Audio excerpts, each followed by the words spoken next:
Hello दोस्तों, आप सब कैसे हैं? आई होप आप सब ठीक होंगे। आज हम एक न्यू टॉपिक करेंगे, वो है फ्योल प्रिंसिपल ऑफ मैनेजमेंट। कि हमने जो आप सबने मैनेजमेंट में फ्योल के प्रिंसिपल पढ़े होंगे कि फ्योल प्रिंसिपल क्या हैं और किस तरह से बेनिफिशियल है मैनेजमेंट और एक गुड मैनेजमेंट या साउंड मैनेजमेंट के लिए, जिससे बिजनेस को ज़्यादा से ज़्यादा प्रॉफिट हो सके। क्योंकि अगर प्रॉफिट तभी होगा जब वो बिजनेस वर्क करेगा। वर्क कैसे होगा? वो मैनेजमेंट के थ्रू वर्क होगा। अगर गुड मैनेजमेंट होगी आपकी तो आपके रिजल्ट भी अच्छे आएंगे, और रिजल्ट अच्छे आएंगे तो ऑब्वियसली बात है आपकी प्रॉफिट भी, अर्निंग अच्छी होगी और आपकी मार्केट स्टैंडिंग भी अच्छी होगी। तो पहले पढ़ते हैं फ्योल प्रिंसिपल। तो पहला फ्योल प्रिंसिपल है division of work. According to this principle, जो कोई भी काम हो, चाहे छोटा या बड़ा हो, उसे छोटे छोटे टास्क में या पार्ट्स में डिवाइड कर देना चाहिए और उन पार्ट्स को एक पर्सन को अलॉट कर देना चाहिए, है ना। गिवन कर उन्हें प्रोवाइड कर देना चाहिए कि ये वाला पार्ट है या टास्क है, तुम्हें करना है। अब जब वो बंदा उस टास्क को बार बार करेगा तो वो उस चीज, उस फील्ड में या उस टास्क को लेकर एक स्पेशलिस्ट बन जाएगा या एक्सपर्ट बन जाएगा, परफॉर्म बाय अ स्पेशलिस्ट और ट्रेंड वर्कर। जैसे आपने कभी जैसे बहुत बड़े ब्रांड्स के कपड़े होते हैं, जैसे मान लीजिए कोई शर्ट है, पीटर एंगलेट की तो आपने सुनी होंगी शर्ट्स। तो उसकी कोई शर्ट है, वो बनती एक जगह नहीं है। उसका जो राइट स्लीव है वो कहीं बनता है, कोई और वर्कर बनाता है। जो लेफ्ट स्लीव है वो कोई और वर्कर बनाता है। जो कॉलर है वो कोई और वर्कर बनाता है। और बाद में पूरी शर्ट को फिर बाद में स्टिच किया जाता है। इसी तरह से ये डिवीजन ऑफ वर्क क्या होता है, वो बंदा उस चीज में स्पेशलिस्ट बन जाता है या एक्सपर्ट बन जाता है और ट्रेंड हो जाता है। तो इससे क्या होता है, जो वर्क एफिशिएंसी है वो धीरे धीरे इंक्रीज होने लगती है। और वर्कर जैसे जैसे स्पेशलिस्ट बनता जाता है, वैसे ही उसकी जो है ना प्रोडक्टिविटी बढ़ती जाती है और वो उस काम में एफिशिएंट इतना होता है कि वो धीरे धीरे कभी दिन में 10 शर्ट, कभी 20 शर्ट ऐसे करके बनाने लगता है। तो ये डिवीजन वर्क का ये फायदा होता है। आई होप आपको समझ आ रहा होगा जो मैं बता रहा हूँ। और डेफिनेशन में भी यही लिखा है कि जो हमारा जो टास्क है उसे डिवाइड कर देना चाहिए इन डिफरेंट टास्क, और उस टास्क को एक स्पेशलिस्ट या ट्रेंड वर्कर को देना चाहिए, या ना हो पर वर्कर को देना चाहिए, जिससे वो ट्रेंड हो सके उस काम को लेकर। उसके बाद है हमारा जो नेक्स्ट है वो है अथॉरिटी एंड रिस्पॉन्सिबिलिटी। अब आपने एक डायलॉग तो सुना ही होगा, जैसे बड़ी ताकत के साथ बड़ी जिम्मेदारियां भी आती हैं, वह वही एक उसी का एक मिसाल है ये एक प्रिंसिपल। जैसे कि मान लीजिए आपने किसी को एक काम दिया, किसी आपके आप मैनेजर हो और आपने अपने सबऑर्डिनेट को एक काम दिया है कि आप इस काम को पूरा करोगे। मतलब 1,000 प्रोडक्ट बनाओगे दिन में। तो वो 1,000 टीवी बनाओगे मान के चलिए। तो तो आपके सबऑर्डिनेट के पास उसके अंडर में 100 हैं, 100 वर्कर्स काम करते हैं, ठीक है। और 1,000 टीवी बनाने के लिए उसे कम से कम 120 बंदे चाहिए। तो क्या हुआ उसका मतलब, आपने उसे रिस्पॉन्सिबिलिटी दे दी, पर उसके एक्चुअली अभी अंडर में कितने हैं, 100 वर्कर काम कर रहे हैं, पर आपने उसे अथॉरिटी नहीं दी कि वो और बंदे हायर कर सके।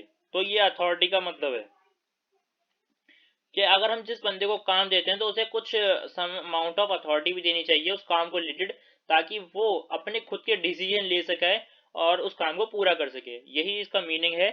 There should be a balance between authority and responsibility.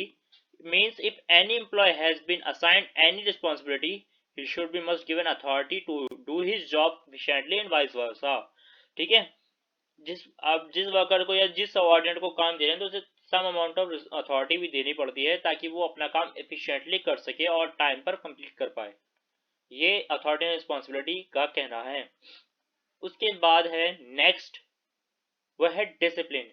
Discipline तो आपने स्कूल से लेके कॉलेज, कॉलेज से लेके सब जगह पढ़ाई होगा।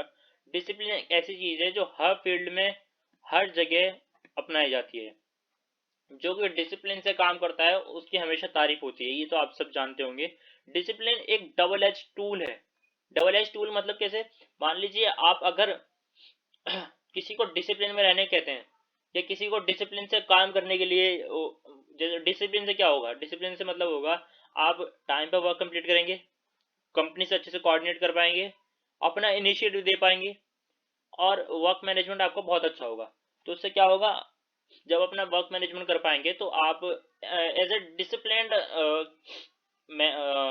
डिसिप्लिन्ड वर्कर या स्टाफ बोल लीजिए, वो कहलाएंगे।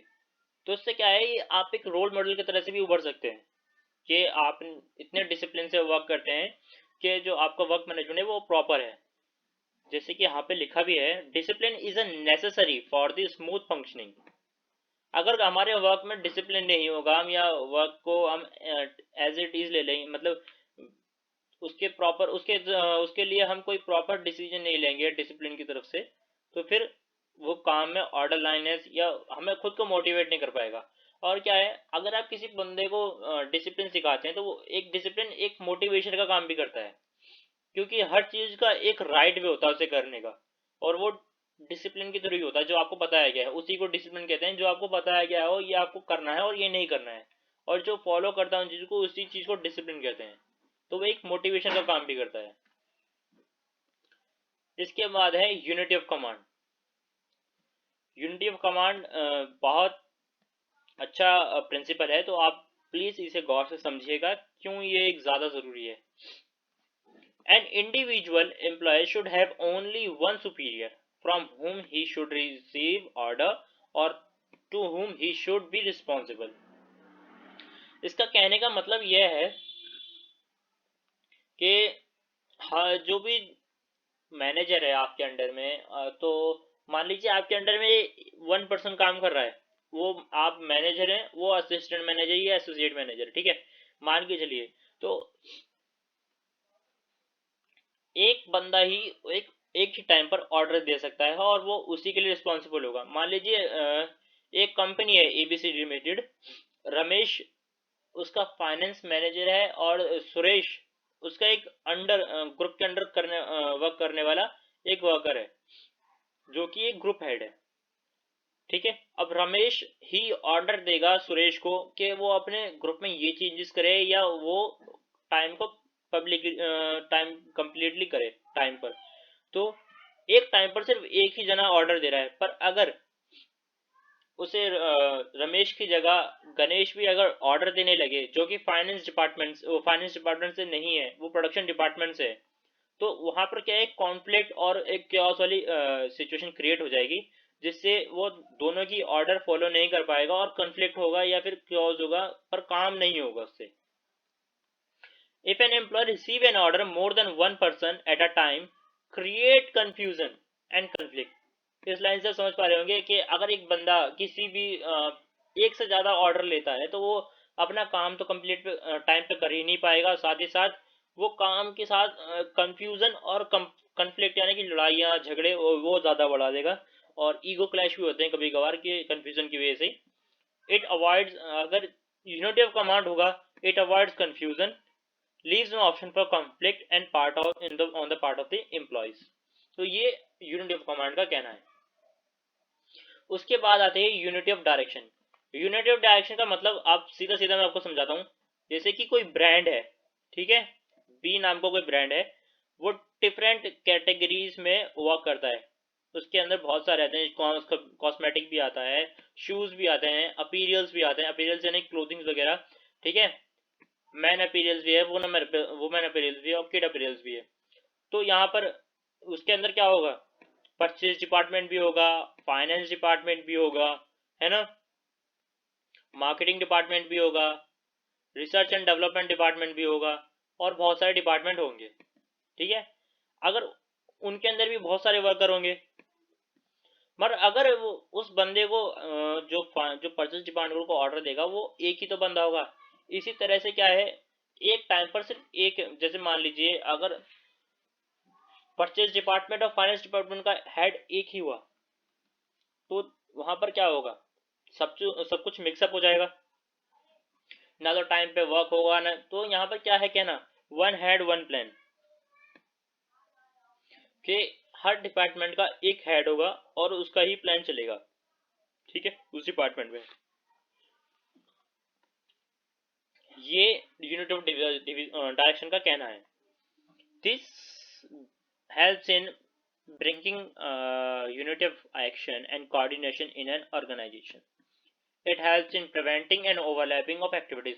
ओवरलैप कब होने लगती हैं, जब एक से ज़्यादा एक ही बॉक्स एक ही बॉस दो जगह काम कर रहा हो और वो दोनों जगह ही सेम डिसीजन दे दे, मान लीजिए उसने वहां जाकर कोई और डिसीजन परचेज में कहा कि हमें परचेज ज़्यादा करनी है और वहाँ फाइनेंस में आके बोल दिया कि हमें एक्सपेंस कम करना है, तो वहाँ तो काम उल्टा हो गया ना। उसने कहा परचेज ज़्यादा करनी है और उसमें आगे कह दिया अपने एक्सपेंस कम करने, तो वहाँ क्या ओवरलैप हो जाएंगे, दोनों एक्टिविटी फुलफिल नहीं हो पाएगी। उसके बाद जो है कोऑर्डिनेशन भी नहीं हो पाएगा। तो ये क्या है जो हेल्प करता है, ओवरलैपिंग और प्रमोट कोऑर्डिनेशन। अगर सब डिपार्टमेंट के हेड अलग अलग काम करेंगे तो उसमें कोऑर्डिनेशन ही बनने लगेगा। तो ये यूनिटी ऑफ डायरेक्शन का कहना है। उसके बाद आता है subordination of individual interest to the general interest. मतलब ऑर्गेनाइजेशनल इंटरेस्ट है वो मेन टारगेट होना चाहिए सबके लिए, कि मैं जो ऑर्गेनाइजेशनल ऑब्जेक्टिव है वो पूरा करना है। आफ्टर पहले तो होना चाहिए ऑर्गेनाइजेशनल ऑब्जेक्टिव, क्या हमें ऑर्गेनाइजेशनल ऑब्जेक्टिव ही अचीव करना है, उसके बाद अपना इंडिविजुअल इंटरेस्ट सोचना चाहिए।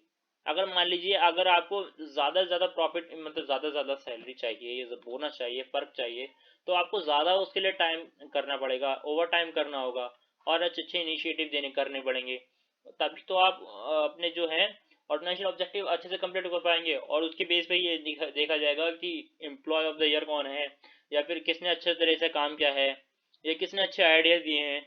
उसी बेस पे तो आपके प्रॉफिट बढ़ेंगे या बोनस मिलेगा, पर्क्स मिलेंगे, इनिशिएट है ना, इंसेंटिव्स मिलेंगे। An organization has its own objective while an individual worker has its own individual interest for working in an organization। देखिए सबकी अपने अपने कारण होते हैं किसी ऑर्गेनाइजेशन को ज्वाइन करने के, पर ज्वाइन करने के बाद उनका सिर्फ एक ही मोटिव होना चाहिए कि मुझे कंपनी को प्रॉफिट कराना है, या फिर कंपनी की सेल्स ज़्यादा करानी है, या कंपनी जिस भी फील्ड में वर्क करती है उसमें उसे आगे बढ़ाना है। ठीक है, यही एक subordination of general interest to individual interest to general interest का कहना है। ठीक है, इसके के बाद है remuneration of employee. According to the principle the remuneration of payable to employee should be fair to both employee and employer. Fair to both का मतलब यहाँ पे कहना है कि हमें ना तो ज़्यादा ना तो हमें कम पे करना चाहिए एम्प्लॉयज़ को जितना वो परफॉर्म कर रहा है। अगर वो जितना परफॉर्म कर रहा है उस बेस पे उसे पे करना चाहिए, वो चाहे डेली बेसिस पे हो, मंथली बेसिस पे हो, है ना, हमें उस हिसाब से उसे पेमेंट करना चाहिए। और फेयर एम्प्लॉयर की तरफ से होना चाहिए कि वो अपना ज़्यादा पेमेंट ना करे ताकि उसके ज़्यादा एक्सपेंस ना हो। पर आपको पता है सबको हक का देना पड़ता है। ठीक है, जैसे मान लीजिए देखिए इसने ज़्यादा काम किया, इसको पैसा ज़्यादा मिला, और इसने कम काम किया तो इसको कम मिला। मतलब उनके वर्क के अकॉर्डिंग, उनके वर्किंग मेथड के अकॉर्डिंग कि वो किस तरह से काम कर रहे हैं। अब ये दिन में ये बना रहा है 10 प्रोडक्ट और ये बना रहा है एक प्रोडक्ट, तो फिर सबसे ज़्यादा इसी को तो मिलेगा, है ना। The employees should get fair wages, in short, at least reasonable understand of living, and should be within the paying capacity of the business। जैसे कि बहुत सारे स्टेट्स ने मिलके बहुत सारे स्टेट्स में एक कानून भी है, फेयर वेजेस एक्ट है ना, मिनिमम वेजेस एक्ट है। वो किस लिए है कि ताकि वो अपने स्टैंडर्ड ऑफ लिविंग, जो दिहाड़ी मजदूर होते हैं वो अपने स्टैंडर्ड ऑफ लिविंग अफोर्ड कर सके, है ना, अपने एक्सपेंसेस को पे कर सके, है ना। तो वो इसलिए बनाए जाते हैं, यही रिम्यूनरेशन ऑफ एम्प्लॉय का कहना है। फिर आता है सेंट्रलाइजेशन एंड डिसेंट्रलाइजेशन। सेंट्रलाइजेशन का मतलब होता है कोई एक जना है जो सारी की सारी पावर है जिसके हाथ में, और वो सारे डिसीजन वही लेता है। जैसे कि आप स्कूल देख लीजिए, स्कूल तो आप सभी गए होंगे, वहां पर सबसे ज्यादा पावर किसके पास रहती है, प्रिंसिपल के पास, है ना। जैसे कि यहाँ पर आप देख सकते हैं, यहाँ पे सिर्फ एक बंदा है मिडिल में और यही सबको ऑर्डर दे रहा है ना। जो भी डिसीजन होगा ये सब यही लेगा। जैसे कि प्रिंसिपल होता है जो कॉलेज से रिलेटेड जो भी प्रोग्राम कराने हो, या टेस्ट कराना हो, या कोई और फ्यूचर एक्टिविटी या कोई कराना हो, तो वो क्या डिसीजन किसका होगा, वो होगा प्रिंसिपल का। पर ये जो आप देख रहे हैं डिसेंट्रलाइजेशन में क्या होता है, ये जो पावर ऑफ अथॉरिटी जो होती है डिसीजन लेने की, वो डिसेंट्रलाइज कर दी जाती है। मतलब सारे लेवल में बांट दी जाती है। थोड़ा थोड़ा तुम भी वोट करो और तुम्हारी मतलब जैसे ग्रुप में बात काम करते हैं ना लोग मिलकर, और वोटिंग कराते हैं, वोटिंग राइट्स आते हैं कि हाँ जितने ज़्यादा वोट्स होंगे जिस टॉपिक के ऊपर या फिर जिस पर्टिकुलर चीज़ के ऊपर हम उसी को सिलेक्ट करेंगे, मेजोरिटी विंस, है ना, वही वाला। यहाँ देखिए, the concentration of power of decision making with one person को हम कहते हैं centralization, well decentralization means dispersal of power of decision making among more than one person. एक पर्सन से ज्यादा जब हम पावर बांट दी जाए तो उसे डिसेंट्रलाइजेशन कहेंगे। और बैलेंस बना के रखना डिसेंट्रलाइजेशन और सेंट्रलाइजेशन में ही एक प्रॉपर वर्किंग होता है। कैसे? जैसे कि आप कंपनी देखिए, जो फाउंडर होते हैं, सीईओज होते हैं, ओनर होते हैं, वो सब तो पार्टिसिपेट करते हैं जनरल मीटिंग में, पर साथ ही साथ finance department head, purchase department head, marketing department head, सब भी पार्टिसिपेट करते हैं। क्यों?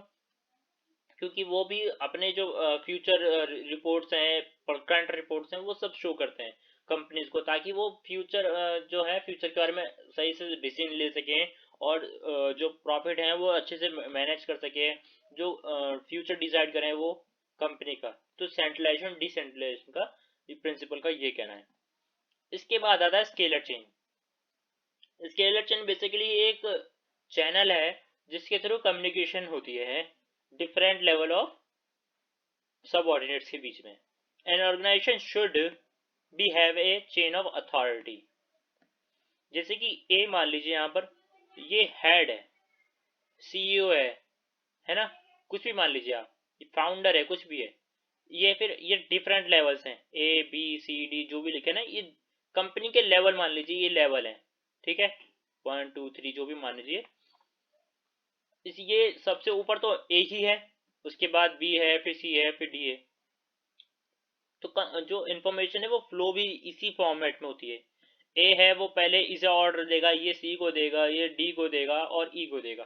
तो ये तो ऑफिशियल चैनल है ही, साथ ही साथ अगर मान लीजिए इन केस ऑफ इमरजेंसी, और ये इन्फॉर्मेशन ऐसे फ्लो भी होती है, ठीक है। अगर कोई सजेशन देना हो या फिर कोई क्वेरी पास करनी है तो जी एफ को देगा और एफ ई को देगा, ई डी को देगा, डी सी को देगा, देन सी बी को देगा, लास्ट में जाकर बी ए को देगा, फिर बाद में इंफॉर्मेशन ऐसे फ्लो होगी। पर अगर इन केस ऑफ इमरजेंसी अगर कोई डिसीजन लेना इंपॉर्टेंट है और वो हमें मान लीजिए इस डी को या एफ को इससे करनी है बात, तो वो गैंग प्लान होता है, वो डायरेक्टली जाकर इनसे बात कर सकता है। यही एक ब्रिज की तरह काम करता है स्केलर चेन में। अगर इन केस ऑफ इमरजेंसी अगर उन्हें कोई बात करनी है जो जरूरी है कंपनी के एक्सपेक्ट में, तो वो इस तरह से बात कर सकते हैं in case of emergency. Scalar chain serves as a chain of command as well as communication. ये चेन ऑफ कमांड दिखाता है कि सबसे ऊपर कौन है, उससे नीचे लेवल आते जाते हैं, तो मतलब वो उनके हेड है, फिर सबऑर्डिनेट है, फिर और सबऑर्डिनेट, इसी तरह से। Gang plank is the shorter route in a scalar chain which allows the employee at the same level to communicate with each other directly. तो गैंग प्लान एक एक ऐसा ब्रिज है जो इजीली कम्युनिकेट करने में मदद करता है। तो ये स्केलर चेन का मतलब आप समझ ही गए होंगे कि ये कम्युनिकेशन और कमांड में, चेन ऑफ कमांड में हेल्प करता है। फिर इसके बाद है ऑर्डर। ऑर्डर से तो आप समझ गए होंगे, एक पर्टिकुलर चीज होता है ना, प्रोडक्ट बनाने का एक ऑर्डर होता है, हर चीज बनाने का एक ऑर्डर होता है। सब्जी बनाने का भी एक ऑर्डर होता है, पहले है ना तेल गरम किया जाता है, मसाले डाले जाते हैं, फिर सब्जी डाली जाती है, फिर उसे पकाया जाता है। इसी तरह से सब चीज का एक ऑर्डर डिसाइड होता है ना। तो यहाँ पर लिखा है they should be a suitable place for everything and everyone, and everything and everyone should be at right place. मान लीजिए कोई इंपॉर्टेंट है जो कंपनी में है ना, मान लीजिए कोई इंपॉर्टेंट टूल्स वगैरह हैं जिनको एक particular department, tools and equipment के डिपार्टमेंट में रखना चाहिए, पर वो किसी कंपनी ने बनाया नहीं, उस कंपनी एबीसीडी लिमिटेड ने वो बनाया नहीं वो टूल्स एंड इक्विपमेंट का, तो वो अपने इक्विपमेंट कहीं भी रख देता था।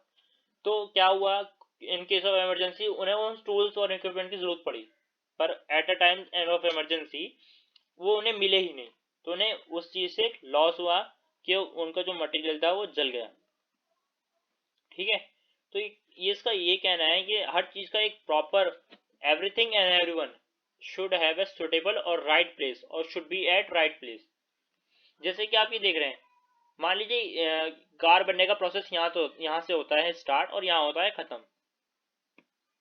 ये 10 पॉइंट है। यहाँ कार आती है, ठीक है, यहाँ कार में वायरिंग लगती है, यहाँ पे सीट डलती है, तो इसके अगला स्टेप कौन सा होगा? 4 या 6?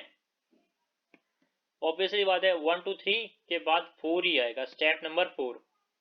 4 के बाद 5 आएगा और 5 के बाद सीधा 6 आएगा और 6 का 7 8 9 10। इस तरह से फिर लास्ट में फिर क्या लगेगा? उसके डोर्स लगेंगे, उसके विंडशील्ड्स लगेंगी, हेडलाइट्स लगेंगे, है ना, टायर्स लगेंगे। तो इस तरह से धीरे धीरे सारा जो प्रोसेस होता है कंप्लीट होता है, एक पर्टिकुलर ऑर्डर में किया जाता है। फिर इसके बाद आता है इक्विटी। इक्विटी और इक्वालिटी में बहुत अंतर होता है। जैसे आप देखिए, यहाँ पर 3 जने खड़े हैं, ये तीनों के पास सेम सिचुएशन है, तो ये होगी सिचुएशन ऑफ इक्वालिटी। पर यहाँ पर तीनों की जो सिचुएशन है, वो तीनों को जो रिसोर्सेज दिए हैं वो इक्वल दिए गए हैं, पर तीनों की कंडीशन है वो बहुत अलग है। रिसोर्सेज तो सेम है, पर जो कंडीशन है उनकी बहुत अलग है। वो किसी चीज में, वो देखिए आप इस लड़के को देख सकते हैं, वो देख नहीं पा रहा है क्योंकि उसकी हाइट कम है, पर ये होती है इक्विटी, जहां पर उनके रिसोर्सेज के साथ साथ उनकी सिचुएशन भी सेम है। अब ये तीनों देख सकते हैं मैच, है ना, तो इक्विटी का ये कहना है। तो in good sense, experience are needed to be ensure fairness to all employee who should be treated as fairly as possible। मान लीजिए आपने किसी को रिक्रूट किया, कोई ओनर है जिसने किसी को रिक्रूट किया, वो उसके रिलेशन में है और वो उस रिलेशन वाले पर्सन को बहुत एडमायर करता है और बहुत ज़्यादा उसे इंसेंटिव देता है, बहुत उसे प्रेज करता है हर चीज़ के लिए। तो उससे क्या है, वो डिमोटिवेट करेगा अदर एम्प्लॉयज़ को कि ये चाहिए है ये हेड का, क्योंकि ये इसका रिलेटिव है। तो ये एक तरह से एक डिमोटिवेशन या फिर कन्फ्लिक्ट की जो ईगो क्लैश की बात होती है ना, वो करती है कंपनी में। तो ये ऐसा नहीं होना चाहिए और एम्प्लॉयज को इक्वली ट्रीट करना चाहिए इक्विटी के साथ, ठीक है। उसके बाद आता है stability of personal employee. The employee turnover should be minimized to maintain an organizational efficiency. Workers should be stability to and tenure should be given sufficient time to show their performance। कि consumer को ना, वो consumer ही जो है employees को एक minimum time देना चाहिए उस डिपार्टमेंट में वर्क करने के लिए, क्योंकि सभी को टाइम लगता है to show their skills and ability to perform any task. अब किसी को आज असाइन किया और वो कल आपको बेटर रिजल्ट ला के दे, ऐसा आपको एक्सपेक्ट नहीं करना चाहिए, क्योंकि ये सबको जो सराउंडिंग के अकॉर्डिंग ढलने में टाइम लगता है। इसी तरह से हमें यहाँ पर जैसे फ्रीक्वेंट रोटेशन, आज हम किसी डिपार्टमेंट में बैठे हैं तो कल किसी और डिपार्टमेंट है, फिर किसी और डिपार्टमेंट पे, तो इस तरह से क्या है, वो तो सराउंडिंग के अकॉर्डिंग ढलते ढलते उसे टाइम लगेगा और अपने परफॉर्मेंस देने में भी टाइम लगेगा। तो ये सब इस वजह से क्या करते हैं, जो एम्प्लॉयज हैं वो छोड़ देते हैं ऑर्गेनाइजेशन। ऐसा नहीं करना चाहिए। उन्हें एक डिपार्टमेंट में, जैसे मान लीजिए जैसे ये पर्सन है, इसको यहाँ पर रखना चाहिए कुछ समय तक, ताकि वो यहाँ पर कुछ फ्रेंडली फील करे, इन्वायरमेंटल को, जो इन्वायरमेंटल कंडीशन है वो फुलफिल कर सके। फिर बाद में वो अपना जो एफिशिएंटली वर्क करेगा और अपना बेस्ट दे पाएगा ऑर्गेनाइजेशन को। ये स्टेबिलिटी ऑफ पर्सनल का कहना है। उसके बाद है नेक्स्ट स्टेप, वो है इनिशिएटिव। इनिशिएटिव से मतलब आप समझ गए होंगे कि हमें कंपनी को अपना इनिशिएटिव देना चाहिए। इनिशिएटिव मतलब गुड आइडियाज। जैसे कि ये कंपनी हमेशा गुड आइडियाज वाले पर्सन को हायर क्यों करेगी? क्योंकि वो उन्हें फ्यूचर में हेल्प करेगा to take important decision, to take important corrective action, और टू फोरसी और फ्यूचर में डिसीजन, टू फोरसी और for plan, foresee the plan the in the future, ठीक है। Workers should be encouraged to develop and carry out their plans for improvement। Workers को हमेशा अपने ideas पे काम करना चाहिए। और initiative refers to the first step taken by the employees towards the organization for self motivation. अगर उन्हें सेल्फ मोटिवेट करके रखना है अपने काम के लिए, तो उन्हें इनिशिएटिव लेना चाहिए खुद को अपने काम में। अगर मान लीजिए आपको एम्प्लॉयर आपसे कुछ पूछे कि हमें सजेस्ट कीजिए कि इस वाले काम को हम किस तरह से कर सकते हैं जिससे हमें कम से कम कॉस्ट में ज़्यादा प्रॉफिट हो, तो हमें उन्हें उस तरह का एक आइडिया देना होगा उस, ताकि वो अपना अचीव कर सके गोल्स और एक्सपेक्टेड गोल्स को, ताकि उन्हें कम से कम कॉस्ट में ज़्यादा प्रॉफिट हो, तो उसे इनिशिएटिव कहते हैं। उसके बाद है esprit de corps. According to this principle, management should promote team spirit of unity and harmony among employees. Management should promote team work and coordination. जो मैनेजमेंट को है, जैसे हम ग्रुप्स बना देते हैं, हमने जो है एमबीए किया है, एमबीए में क्या होता है, एमबीए में भी टीम्स बना के काम किया जाता है। उसमें क्या होता है, उसमें देखा जाता है कि जो पर्सन है वो टीम में कैसे परफॉर्म करता है। जैसे हम ग्रुप एक्टिविटी करते हैं कभी, तो एक एक पर्सन होता है जो सारा डाटा कलेक्ट करता है, एक पर्सन होता है जो पीपीटी बनाता है, एक पर्सन होता है जो प्रेजेंट करता है, एक पर्सन होता है जो सब कुछ मैनेज करता है, जो कि हमारा जो रिप्रेजेंटेटिव होता है। तो टीम का मतलब क्या होता है, टीम के फॉर्म भी लिखिए, जैसे टुगेदर अचीव मोर, है ना, टुगेदर एवरीवन अचीव मोर, ये होती है टीम की फुल फॉर्म। जितना ज्यादा हम साथ होंगे उतना ज्यादा हम अचीव करेंगे। Together we achieve more. Feeling I should be replaced with we in manager while having a conversation with workers. तो ये भी एक स्टेप होता है टीम स्पिरिट बढ़ाने का। अगर हम आई का ज्यादा यूज ना करें, वी का यूज करें as a manager in the conversation with the workers, तो वो एक सेल्फ मोटिवेशन का काम भी करता है।